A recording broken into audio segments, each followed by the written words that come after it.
Ako po si Helen De Leon Gatapia Valera na nakapangasawa po ng taga-Barangay San Juan, ang ating kapitan na action man kung tawagin, Russell Valera. Ang pagtakbo ko po bilang konsehal dito sa bayan ng Taytay ay gusto ko po sanang mabago, mapaganda po ang serbisyo ng katulad ng mga senior citizen, LGBT, mga kababaihan, mga momshies, solo parent. So gusto ko po, ako po ang maging boses po para sa konseho. With regards to the project na gusto ko po sana, especially kailangan po magandang buhay po sana para sa bayan ng Taytay. Regarding po sa ating mga senior citizen, gusto ko po sanang gawing bahay-bahay po sa tulong po ng ating Yorme Alan De Leon. Gusto ko po dalhin na po mismo personal na dalhin sa ating mga senior citizen, sa mga lolo at lola. Kung pwede nga po, yung cash gift, gawin na lang din po nating GCash para po mas madali at accessible din po para sa ating mga lola and nanay.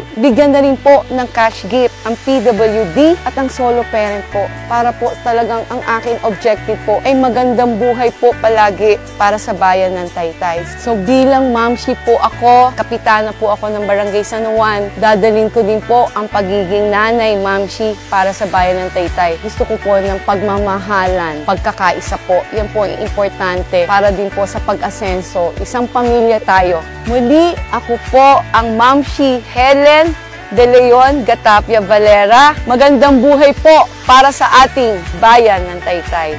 Maraming salamat po.